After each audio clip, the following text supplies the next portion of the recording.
Bom dia, pessoal. Tudo bem? Estão animados para mais uma aula de espanhol? Essa música do início é... Pessoal, na página 63 do livro de vocês, vocês vão encontrar uma canção. Na verdade, ela surge como um poema escrito por Vicente Aleixandre e foi feita uma adaptação especialmente para o livro de vocês. Vocês têm um CDzinho lá na contracapa do livro, se quiserem, vocês podem ouvir, tá? Bom, o poema diz assim: mendiga em átrio romântico, mendiga em átrio românico, Compostela. O que eu vou fazer? Eu não vou traduzir, porque eu quero que vocês façam a tradução e tirem a fotinha e mandem para a professora. Depois, mais para frente, eu vou explicar essa questão aí das traduções, dos exercícios, as fotinhas estão mandando para a professora, tá? A gente vai conversar sobre isso, mas mais para frente. Vamos para a aula. O poema diz assim: una vieja llama y pide, ruega. Nadie escucha, solo el agua suena. Agua impura, que se escurre, ciega. Agua muda o agua ronca, besa. Lo que duerme o lo que sigue, tierra. Una sombra, una pisada, piedra. Piedra, os siglos lentos, ea. Dessa canção, ou posso chamar, né, de poema, porque ele nasce sendo poema, eu quero chamar atenção para esse assunto aqui que a gente já trabalhou, que é um pronome indefinido. E é importante que vocês já leiam, lembrando assim, eu já sei esse assunto, então é minha obrigação não ter dúvida com relação a esse vocabulário. Nós já estudamos que a palavra nadie é diferente da palavra nada, certo? Nada é nada e nadie é ninguém. Isso aqui a gente também já viu numa outra aula, não me lembro qual, mas eu lembro de ter explicado que existe a palavra solo, existe solo com acento e solo sem acento, né? Esse solo com acento significa só a água, que é diferente do solo sem acento, que significa sozinho. Logo aqui na música ele vai ter esse sentido de sozinho. Lembrando que a palavra el agua, apesar de você usar aqui o artigo el, ele é uma palavra feminina, né? Um caso de eufonia, que eu não vou explicar agora, porque o assunto é enorme, mas em tese vocês deveriam saber, porque foi começar a estudar artigo lá na 5ª série, depois teve a continuidade do artigo neutro no 6º ano, depois no 7º e no 8º ano, ano passado, vocês estudaram esse assunto específico, que é chamado eufonia, que é quando a palavra começa com A, para evitar essa repetição desagradável para o ouvido, porque seria la água, o A fica longo. Aí o que acontece? A gente tira esse lá e vira o E, el água. Isso é o processo de eufonia. Preste atenção também que a palavra água em português ela tem um acento, mas em espanhol não, tá? O resto é com vocês, tá? Vocês vão fazer a tradução, prestando atenção que qual é a temática explorada aqui? Fala em una mendiga en átrio românico. Essa palavra românico eu tenho que explicar para vocês porque é um idioma, na verdade, no sentido de idiomas que vêm de Roma, que era, na verdade, uma espécie de latim que acabou se evoluindo e se tornando um dialeto chamado românico, que ainda hoje é falado em uma certa região entre a Itália e a França, se eu não me engano, é algo assim. Vocês repararam nas telas que a gente está apresentando aqui nos slides? A primeira, lá no primeiro slide, a segunda no segundo e esse aqui, terceira? Bom, a primeira vocês devem ter já identificado que é a mesma da página 63 e que é intitulada como Campesina e foi pintada em 1905 pela pintora alemã Paula Modersohn-Becker. Tá? Então, essa pintora foi uma das representantes mais precoces do movimento expressionista no seu país. Numa época onde as mulheres não pintavam assim de uma forma tão, como eu posso dizer, madura, tão especialista, já que esse movimento expressionista traz uma proposta totalmente inovadora, né?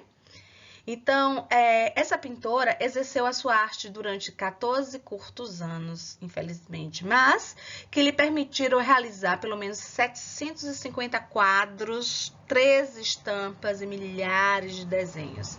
Ela tinha um estilo único, e original, com influências da tradição e também da modernidade. Ela nasceu no dia 8 de fevereiro de 1876 e morreu no dia 20 de novembro de 1907. Tem muito tempo, né?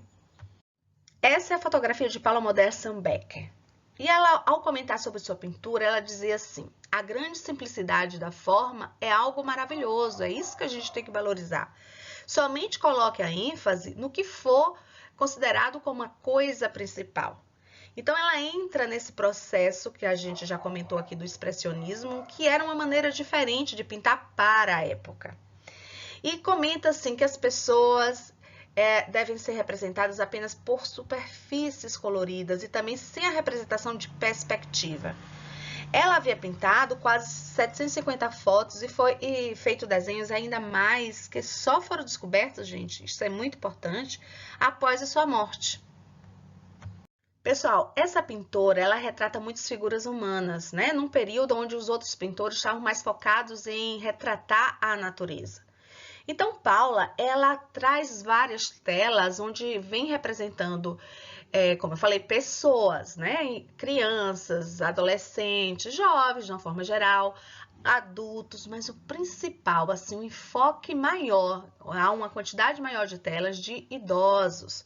Porém, gente, olha, essa tela aqui, essa senhorinha tem 40 e alguns anos, mas ela é já vista como uma senhora mesmo de terceira idade, como uma senhora que é considerada idosa. Além dessa questão da modificação do ponto de vista do que se é idoso para aquela época em relação a hoje em dia, também há uma modificação na forma como a gente vê a postura ativa do idoso daquela época em relação a hoje em dia. Eu quero que vocês reflitam sobre isso.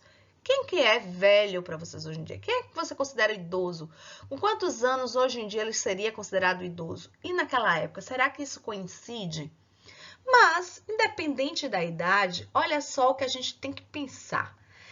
La belleza se arruga, pero lo hermoso solo se aneja. O que ele diz aqui?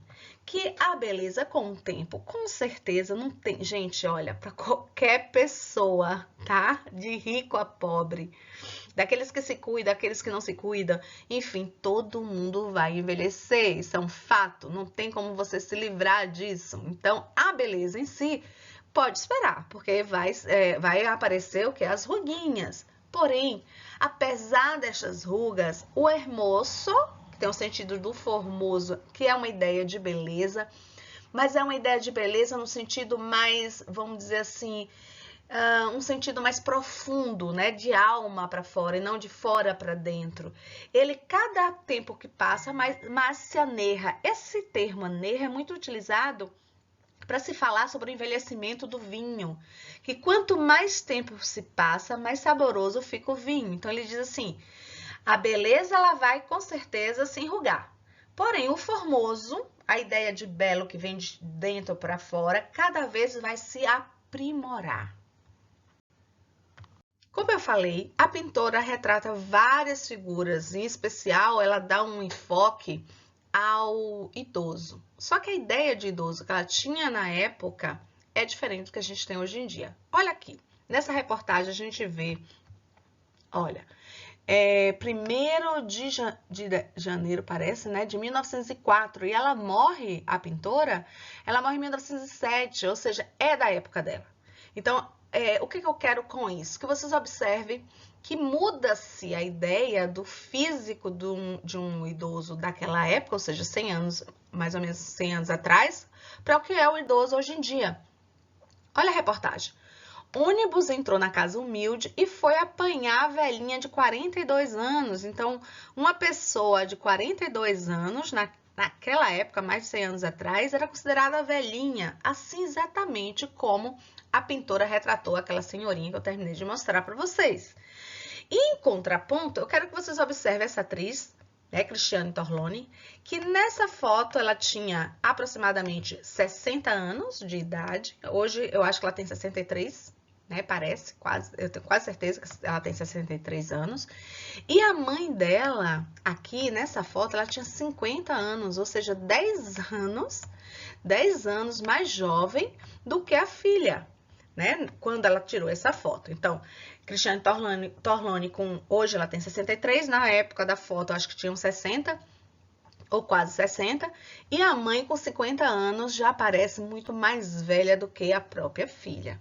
Isso faz com que a gente pare um pouco e pense, o que aconteceu durante esse período? Houve só a mudança da ideia do que se é idoso ou se realmente houve a mudança da forma como se vive? Né? Na verdade, os idosos procuraram viver melhor, ter uma qualidade de vida melhor. E um dos pontos que faz com que seja melhor essa qualidade de vida é você se manter ativo na sociedade, trabalhando, participando da sociedade, não se considerar jogado num canto, sem trabalho, sem participar, sem ter uma atitude mais ativa com relação à família e à sociedade. Pessoal, aqui nós temos duas telas, né? A primeira tela é de Paula, pintora alemã, que a gente vem trabalhando nessa aula. E que os slides vêm trazendo a ideia de idosos. E aqui mais um idoso pintado por Paula. E ela traz esse idoso, olha as expressões faciais. Triste.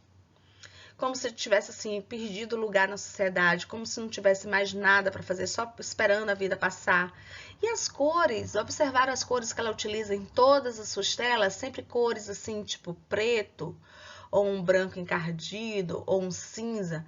E eu trouxe essa outra tela, que também representa uma idosa, porém é uma idosa retratada uma idosa de hoje em dia, porque é uma arte popular, na verdade de um pintor mexicano, e que ela traz as cores muito mais alegres. Tem rugas? Tem as rugas. Mostra exatamente o que? Uma realidade, né, de uma pessoa, né, com certeza de uma terceira idade, os seus cabelos brancos, porém observe que é uma forma retratada mais feliz, mais de bem com a vida, tipo assim, eu envelheci bem. Eu assumo a minha velhice, porém isso não é motivo para que eu considere que eu estou com a vida sem motivo para viver. E tem uma frasezinha, existem várias frases de Mafalda, aquela personagem que vocês já conhecem, eu acredito que vocês já começaram a gostar dela, como eu gosto. E ela diz o seguinte, que quantos anos tenho? Que importa isso? Tenho la edad que quero y siento, la edad en que puedo gritar sin miedo lo que pienso, hacer lo que deseo sin miedo al fracaso o al que dirán, pues tengo la experiencia de los años vividos y la fuerza de la convicción de mis deseos.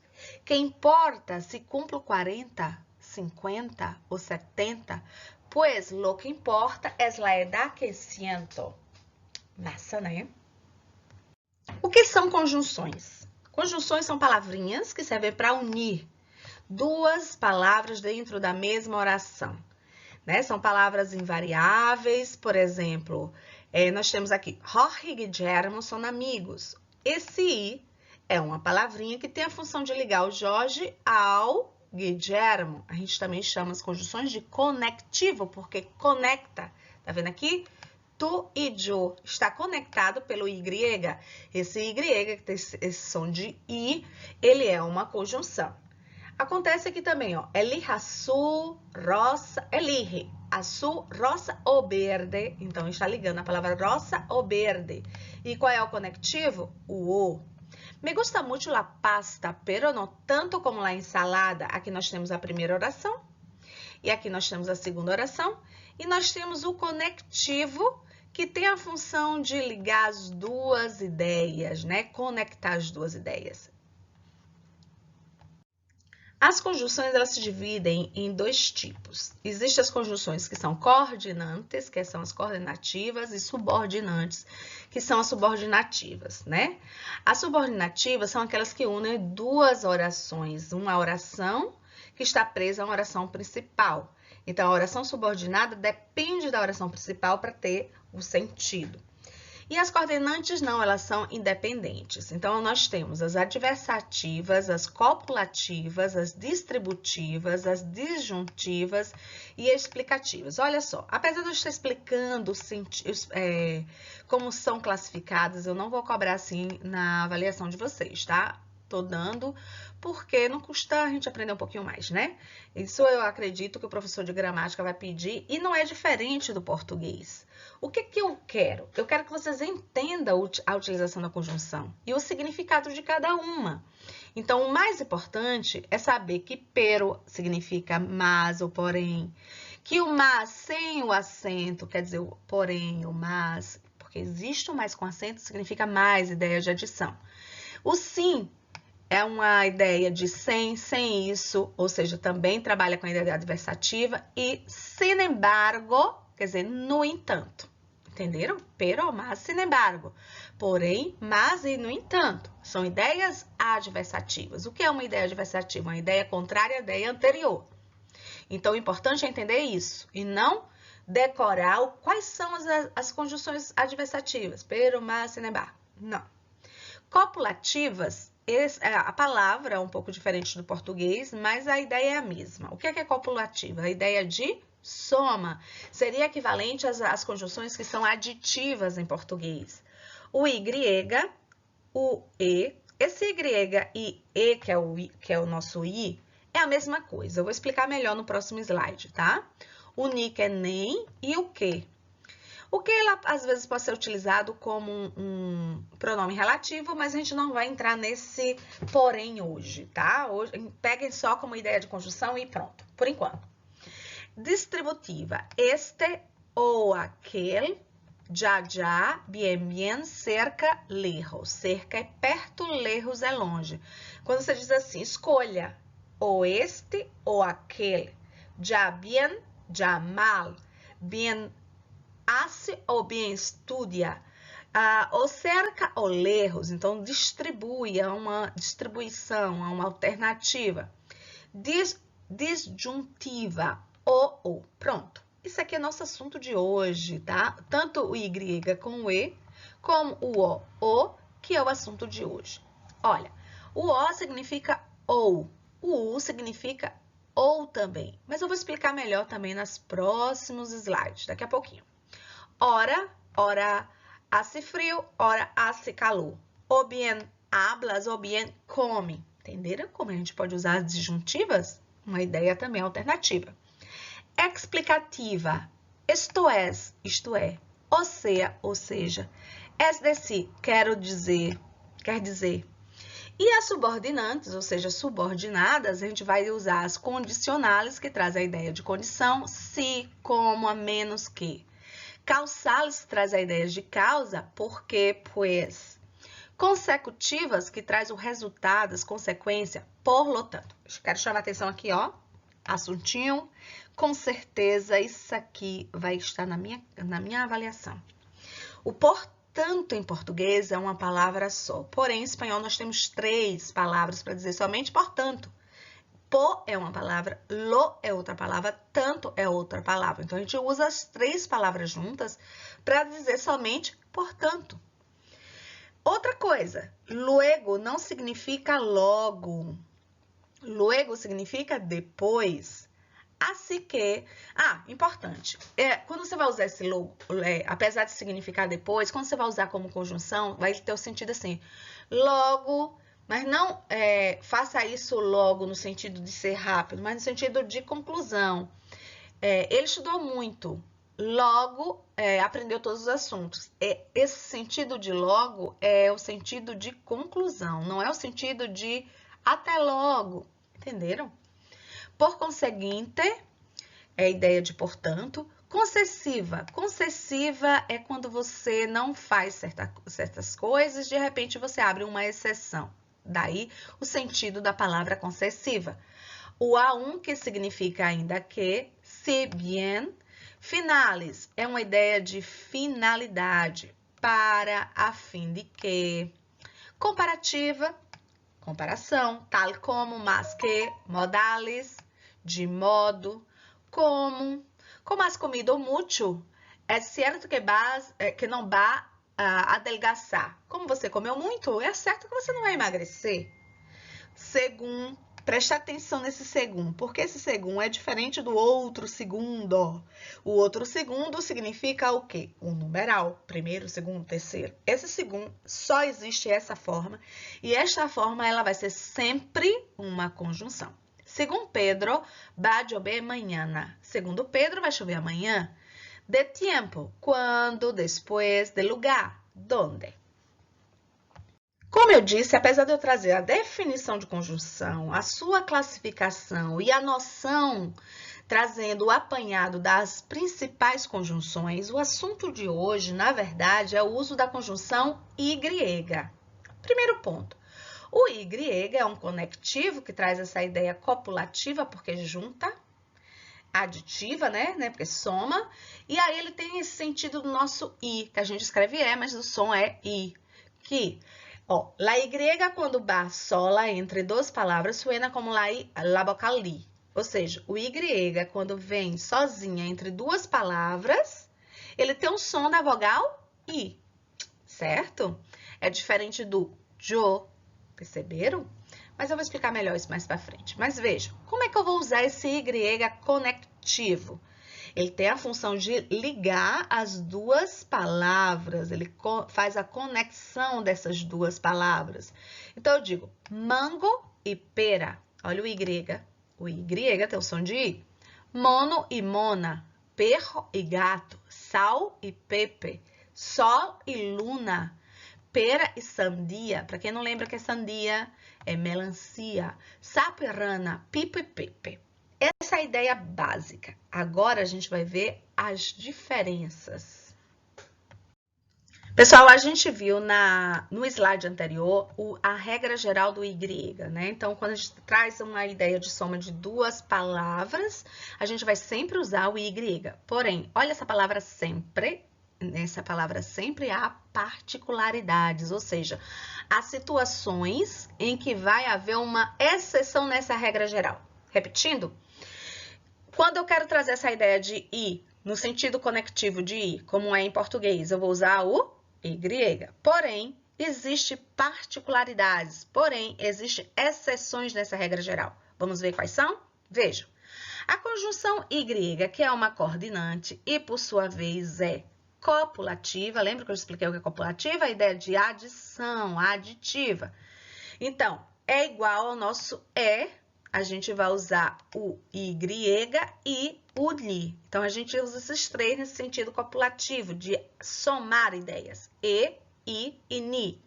Então, veja, sua função é somar elementos, somar as palavras, unir as palavras, fazer a conexão das palavras, beleza? Beleza. Olha, exemplo, yo vengo e tu te vas. Eu tenho aqui a primeira oração, yo vengo. Eu tenho a segunda oração, tu te vas. Veja, nós temos a conjunção copulativa, que é o I, que está juntando a primeira ideia à segunda ideia, tá? Ele uniu as duas ideias. Yo vengo e tu te vas. Ni bueno, ni malo, tá vendo? Matemáticas, pronto. Agora a gente começou a parte nova, tá? Então, matemáticas e história. Vocês deveriam perguntar, professora, a regra geral não diz que a gente tem que usar esse sentido de conectivo Y? Sim. Só que aqui nós temos a exceção. Então, o que eu quero dizer? Que embora você use o Y como se fosse o nosso I, que é o E escrito, né? Mas o som é I. Com essa ideia de somar as palavras, somar as ideias, existem situações onde eu vou pegar esse Y e vou trocar por um E. Eu vou ler com o som de E, porque os sons das vogais em espanhol são fechadas, tá? Os sons são fechados. Então, vejam. La conjunção é uma variante, veja aqui, acompanha com a professora, a conjunção é uma variante do Y que somente se usa quando a palavra seguinte começa por I ou HI. Vocês lembram que o H é um inútil? Que o H não tem som nenhum? Então, é como se ele não existisse aqui. Então, repetindo, o Y é a regra geral. Eu vou usar para tudo. Porém, existem situações de exceção. Né? Por quê? Porque eu vou usar o Y em todos, menos quando a palavra começar com I ou HI. Então, quando a palavra começa, como acontece aqui em história, ó. História começa com HI. Então, a palavra começou com I. A palavra começou com HI, eu vou fazer o quê? Eu vou tirar o Y e vou botar o E. Matemáticas e histórias. Por que que isso acontece, gente? Porque eles dizem, os gramáticos, que ocorre a eufonia, é a repetição do som vocálico, e eles acham que isso é desagradável para o ouvido. Então, é a mesma coisa que acontece com... Lembra do la água, em que o A fica longo? Então, acontece a mesma coisa aqui, história. Então, eles acham que nessa situação vocês devem fazer o quê? Substituir Y pelo E, matemáticas e histórias. Repetindo, o Y é utilizado para juntar as ideias, beleza? É uma copulativa porque é a ideia de adição, ok? Porém, qual é a exceção na regra geral? Antes de palavras começadas com I e antes de palavras começadas com HI, a gente não coloca o Y, a gente coloca o que, gente? Pensa aí. Pensaram? O que a gente coloca? O E. Porém, gente, ainda nessa exceção da exceção, nós temos mais uma particularidade. Se a palavra começar com HI ou com I, mas formar um ditongo, ele, para evitar uma cacofonia, lembra que eu expliquei o que é cacofonia? É um som desagradável para o ouvido? Então, para evitar essa cacofonia, o que que acontece? A gente tira o Y e coloca o E. Porém, se for com o ditongo, não precisa. Por que não? Porque o Y com o ditongo, ele vai formar um novo som. Quando eu digo I, é igual ao I com H. Porém, esse I e esse I não é igual ao IE. Repetindo, o I tem o mesmo som do I, porém, esse I não tem o mesmo som do IE. Por causa que houve essa mudança do som do I pelo IE em palavras que comecem com ditongo, HI ou somente I, o que acontece? Eu não vou trocar o Y. Eu vou colocar o Y mesmo. Repassando, quando o som do I segue uma vogal, o que acontece? Formou um ditongo. Se formou um ditongo, forma um som diferente do I. I é uma coisa, o ditongo IE é outra coisa. E por causa disso, permite que você permaneça com o I mesmo, porque não vai ter a repetição do mesmo som. Vamos a tomar uma bebida de refresco e hielos, tá? Agora, quando a conjunção se faz tônica e adquire um valor adverbial em orações interrogativas, o que acontece? Você vai usar o Y mesmo. Olha, a palavra Isabel começa com I. Viram? Também se a gente colocar uma palavra começada com HI, mas nesse contexto, começando a frase, a gente vai usar o Y mesmo. Por que isso acontece, gente? Segundo os gramáticos, eles dizem assim, ó. A gente fala o I, aí respira. Isabel. Entendeu? Ele diz que não há uma união dos dois sons, então evita a cacofonia só pela respiração. Resumindo a ideia, as conjunções I e E. A regra geral qual é, gente? Y. Porém, existem situações que eu pego esse Y e troco pelo E, certo? Vejam, se a seguinte palavra começar com I ou HI, a gente não vai colocar o Y. O que é que eu coloco no lugar, gente? Coloco o E. Aprenderam isso? Com certeza. Repassando. A regra geral é usar o Y. Porém, existem situações, particularidades, onde vai haver essa modificação do Y pelo I. Primeiro ponto é, quando a palavra começar com I ou HI, eu não coloco o Y, eu coloco o que, gente? O E, exato. Segundo ponto, Se mantém o Y quando a seguinte palavra começar com um ditongo, porque ditongo tem um som diferente do I. O I tá lá, tá? Porém, ele se uniu com outro som e formou um som novo. Então, o ditongo é um som diferente do I. Por isso, ele permite que você mantenha o Y. Repetindo. Se a palavra seguinte começar com I ou HI, mas for um ditongo, permanece o Y mesmo. Olha aí. Ditongo, permanece o Y mesmo. Se a palavra se encontra ao princípio da frase, como no caso, aqui, ó. E Ignácio se ha ido, permanece o Y mesmo. Porque lembra o que a professora explicou? Quando acontece assim, ele se torna tônico. Aí o que acontece? Você tem que respirar para ganhar força para falar a palavra seguinte. E, respirei, Ignácio se ha ido. Então, eles dizem que a respiração evita que haja cacofonia, que é a junção dos dois sons, deixando para nosso ouvido um som desagradável. Repetindo, a regra geral é usar o Y. Quais são as situações? 3 situações que nós não vamos usar. Quando a palavra começar com I ou HI, a gente troca o Y pelo E. Quando a palavra for ditongo, permanece o Y mesmo.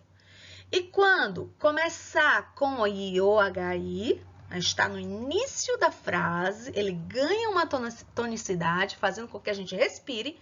E por causa disso, eu posso usar, mesmo antes de I, mesmo antes de HI, o Y mesmo. Eu disse para vocês, né, que a gente falou que é conjunção, quais são as conjunções, e deu o assunto que eu disse que era dessa semana, que era o conectivo Y, e o outro é o conectivo OU, que significa ou. O O significa ou. Porém, gente, há situações que eu vou pegar esse O e vou trocar por esse U. Como assim? Olha só. As conjunções O ou U são chamadas disjuntivas, porque você bota sempre para escolher, como se fosse uma alternativa. Então, indica uma separação, indica uma opção, indica uma escolha, indica 2 ou mais possibilidades. Então, a conjunção O, vejam que é o O, ele é fechado, tá? Não é O, é O. A conjunção O se substitui pela U quando o som seguinte iniciar com a letra O.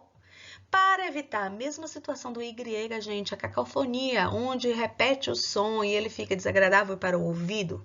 Então, segundo os gramáticos, é melhor a gente evitar essa cacofonia trocando o O pelo U.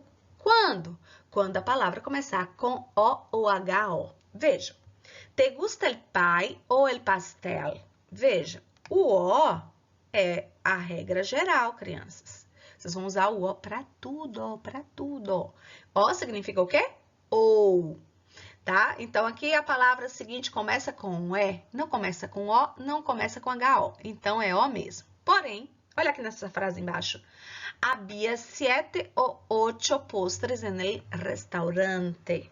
A palavra 8 começa com O. Repito.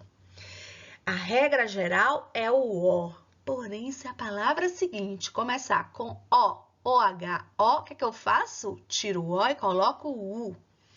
Tu decides se te vas ou se te quedas. Tu decides se te quedas ou se te vas. Eu vou usar o O, que é a regra geral. Por quê? Porque a palavra não começa nem com O, nem com HO. Repassando as conjunções O, a gente pode trocar o O pelo U em algumas situações. Qual é a regra geral, pessoal? O. Porém, há situações em que a gente pega esse O e troca pelo U. Quais são essas situações? Vejam. No caso das seguintes palavras começarem com O, OHO, nós vamos trocar o O pelo U. Exemplo, elige plata ou ouro, porque a palavra ouro começa com O. Então, para evitar que fique o que você faz? Tira o O e coloca o U. Essa troca do O pelo U, certo? É a exceção. A regra geral é usar o O mesmo. Segundo ponto. Se está entre os dois números e o nome do segundo começar com a letra O, também trocamos o O pelo U, tá? Então, veja, ficou quarto ou oitavo lugar? Octavo. Então, veja, a palavra octavo começa com O. Então, a gente tem que fazer o quê? Trocar o O pelo U. A conjunção O se escreve sempre sem la tilde, tá? A conjunção O se escreve sempre sem la tilde, porém, existe uma situação. Quando vocês colocarem entre números, não números por extenso, por exemplo, eu digo assim, isso aqui é um O, isso aqui, olha o O. Isso aqui é o 1 ou é o número 2? É o 1 ou é o 2? Quando ele não tiver por extenso, aí pede-se que coloque o acento. Por quê, crianças? Porque, segundo eles, é uma forma de se não criar uma ideia de que aqui formou o número 102. Entenderam? Então, eles colocam o acento para mostrar que o 1 é diferente do 2, e aí esse O, porque quando a gente escreve em letra de forma, esse 0, né, o O fica parecendo um 0. Então, eles acham que para poder mudar, para não criar uma ambiguidade, a gente deve colocar esse acentinho aqui, ó, dizendo isso aqui, ó, é um O, não é um 0. Galerinha, vocês vão responder no livro, na página 64 até 67, já estudando as conjunções, para qualquer dia a gente fazer a sondagem, tá bom?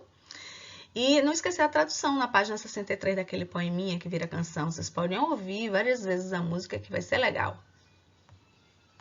E chegamos ao final da nossa aula. Lembra que eu falo sempre?